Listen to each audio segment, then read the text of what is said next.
Olá, amigos. Eu espero que vocês estejam bem. Vocês estão nos acompanhando na orientação do Espírito de Irmão José sobre a psicografia de Carlos Bacelli. E hoje nós vamos trabalhar o livro Pai, Perdoa-lhes.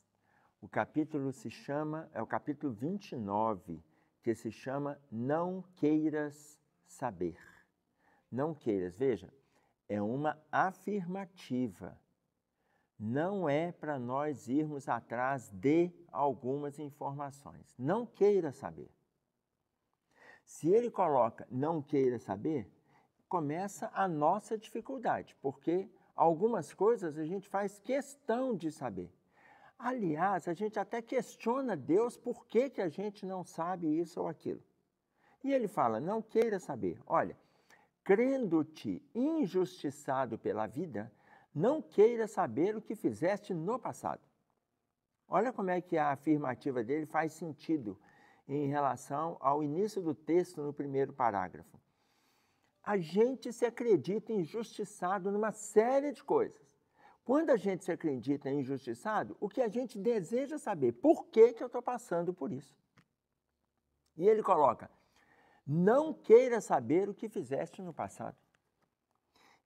Gente, isso aqui é de uma dificuldade, principalmente hoje já está mais divulgado, mas quando surgiu a TVP, a Terapia de Vidas Passadas, as pessoas iam atrás para descobrir e atender as suas curiosidades, achando que ali ela teria uma resposta para o relacionamento que ela tem, para as dificuldades financeiras que ela vive, para o lado profissional que não está satisfeito, ela teria ali resposta para tudo.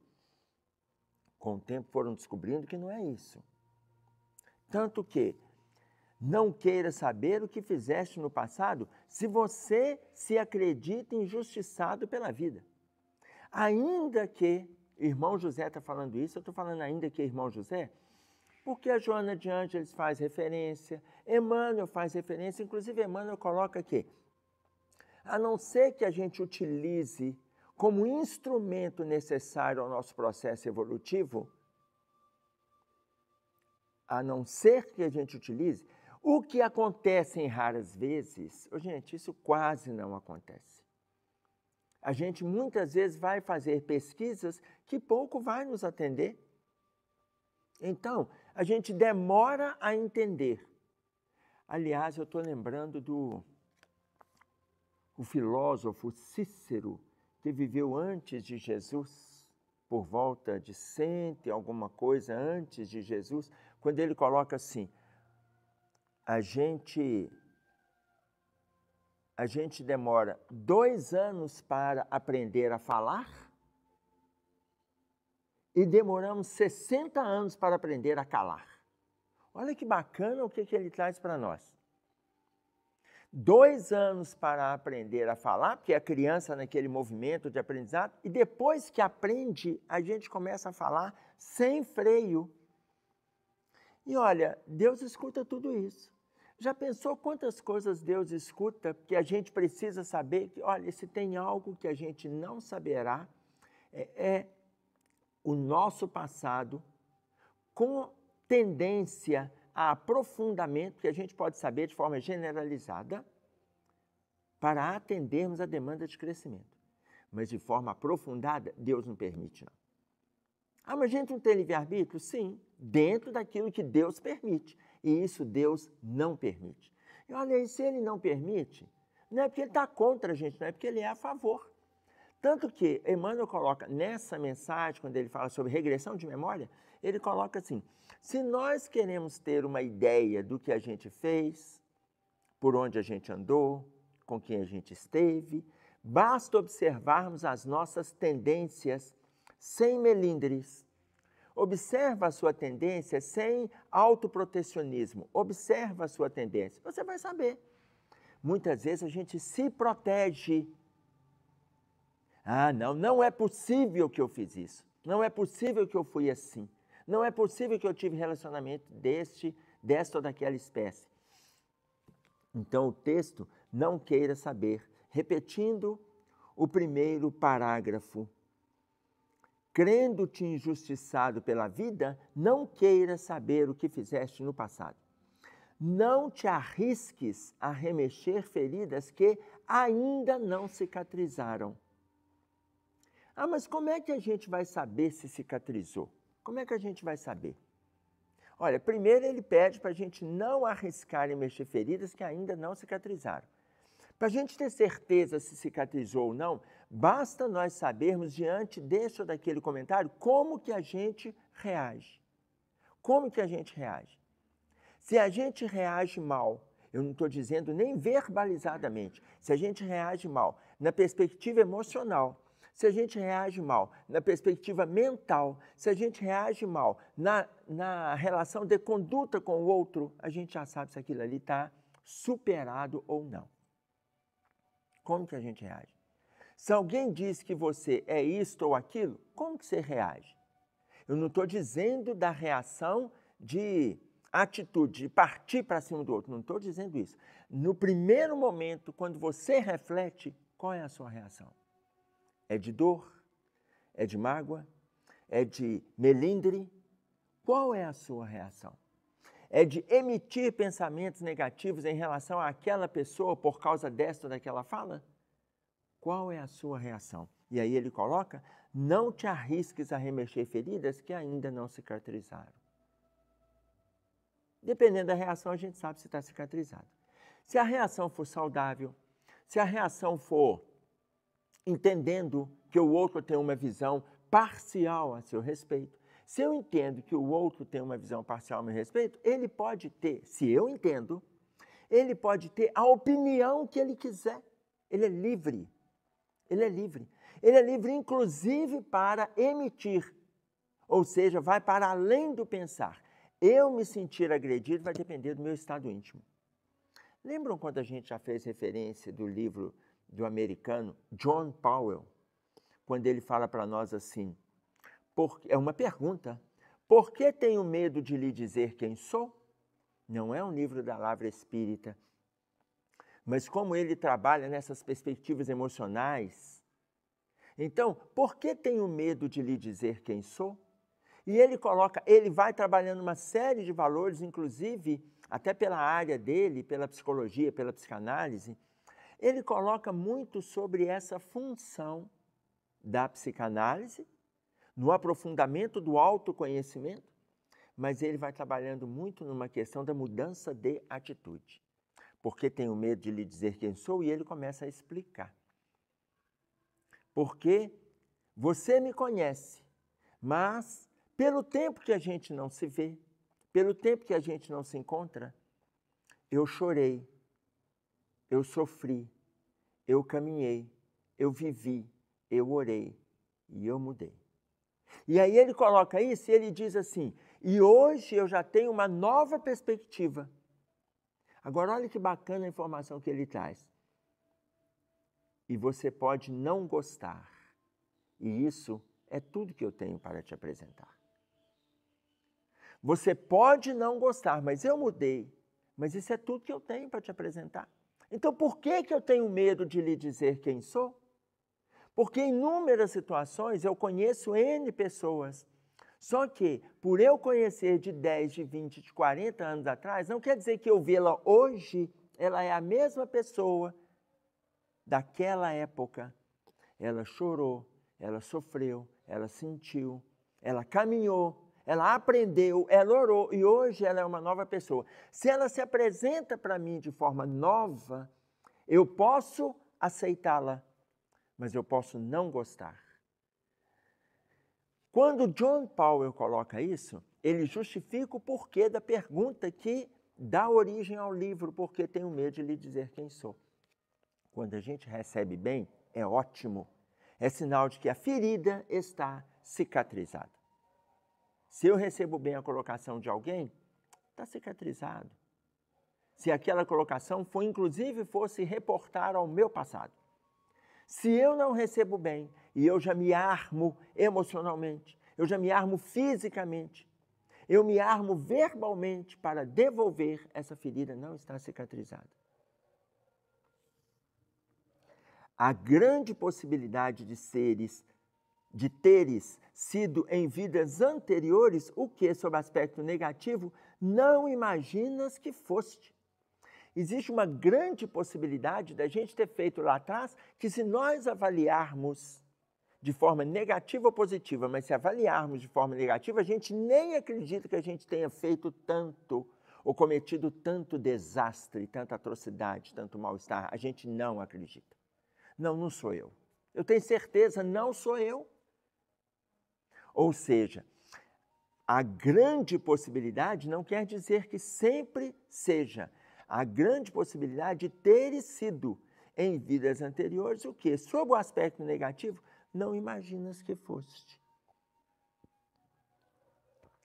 Quando a gente fala da informação de Emmanuel, para observarmos as tendências, eu estou me lembrando da fala de Hermance Dufault, no livro Reforma Íntima Sem Martírio, que está intitulado no seu capítulo 10, Reflexo Matriz, aonde a Hermance Dufault vai colocar para nós que nós somos a resposta do que nós plantamos ontem.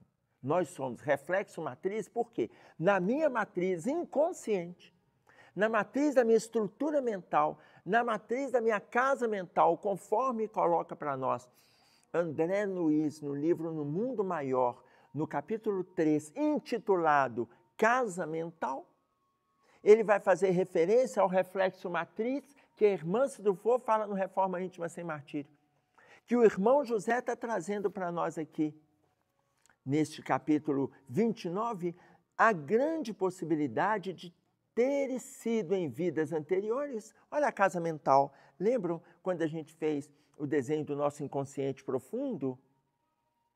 O retrato da nossa casa mental. De ter sido em vidas anteriores, o que sob o aspecto negativo? Você nem imagina. Então, o Emmanuel propõe que a gente observe as tendências e olha, e basta, tá, gente? Se observarmos a tendência de forma fidedigna, basta. A gente não precisa nem do outro apontar para a gente quem verdadeiramente a gente é. Se observarmos com o autoconhecimento mais apurado.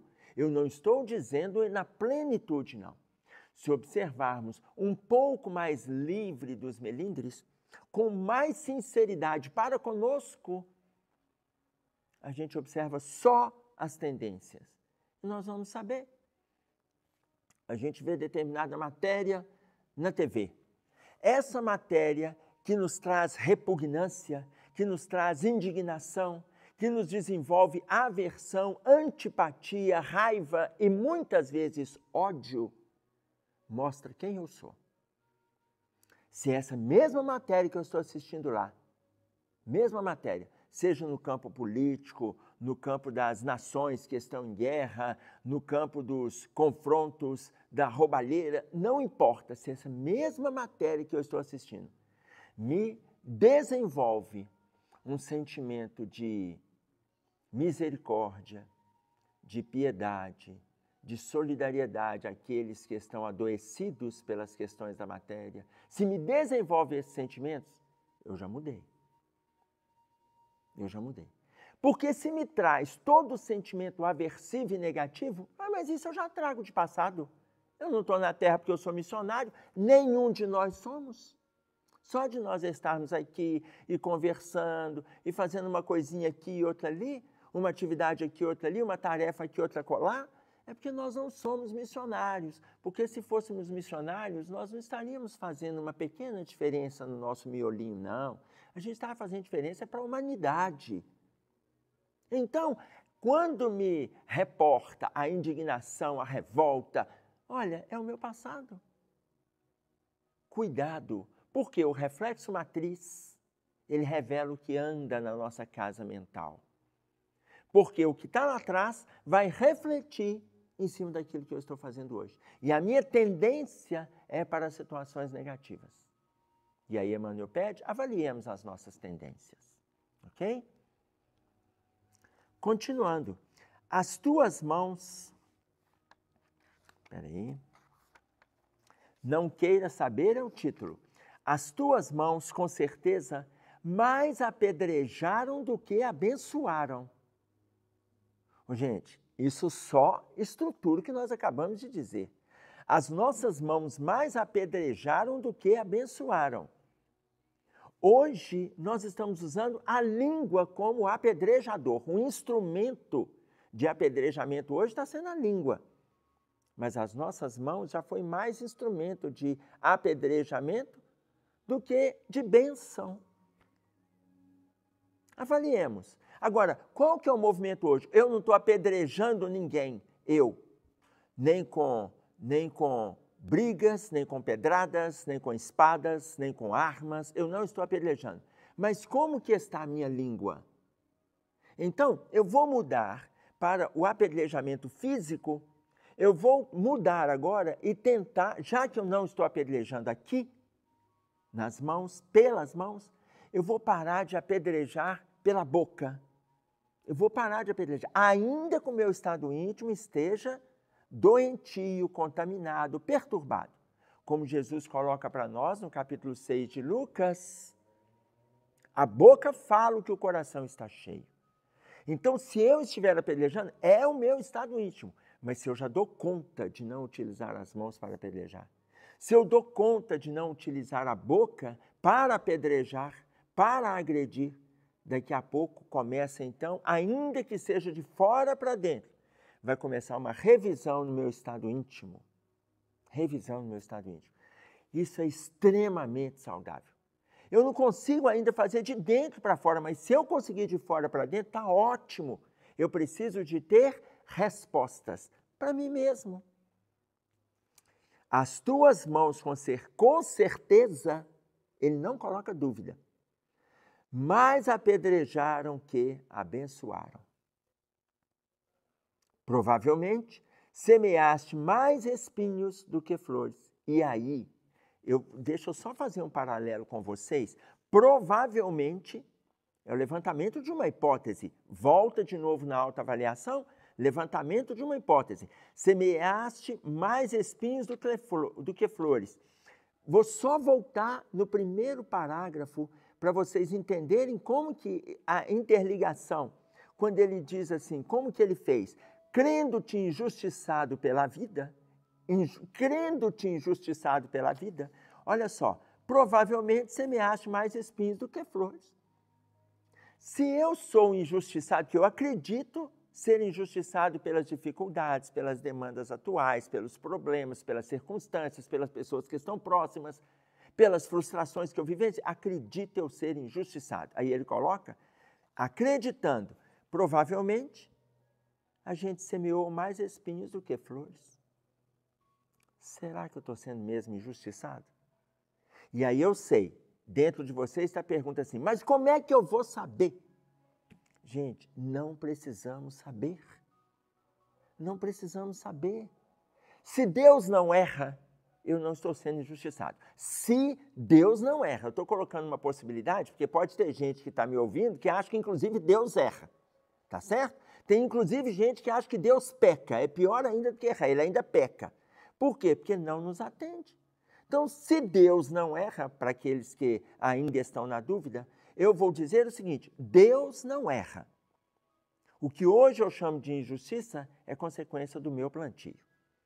Deus não erra. Partindo desse pressuposto, acabou. Eu não vou ficar avaliando se Deus está errando comigo.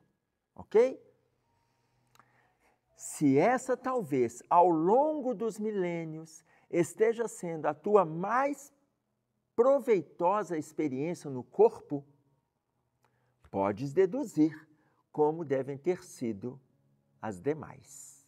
Ah não, gente, isso aqui está em negrito, deve ser para eu ler de novo, não é possível. Eu vou ler de novo, olha. Se essa, talvez, avalia, se, porque ele coloca condicional e depois ele joga de novo no talvez, se essa encarnação, talvez, ao longo dos milênios, esteja sendo a tua mais proveitosa experiência no corpo, porque tudo que a gente fez, que a gente tem feito, a gente acha que essa é a nossa mais proveitosa experiência do corpo. Com os enganos que a gente tem hoje, olha a colocação dele, podes deduzir como deve ter sido as encarnações anteriores. Gente, isso aqui é bacana demais, não é não?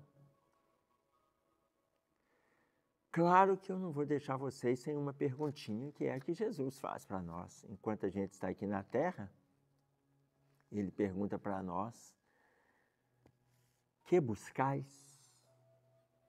No capítulo 1 de João, no versículo 38, que buscais? Porque se eu sinto, se eu percebo, se eu entendo, se eu aproveito todas as possibilidades, e eu sinto que olha, se eu faço tudo isso, sabendo o que eu sou, sabendo as dificuldades que eu tenho, os transtornos que provoco, as dores que carrego, as irritações que alimento, se ainda assim esta tem sido a minha mais proveitosa encarnação dos últimos milênios, eu já tenho uma ideia do que eu fiz lá atrás. Ok? É isso aí que nós tínhamos para trazer. Um abraço a todos. Até breve. Fiquem com Deus.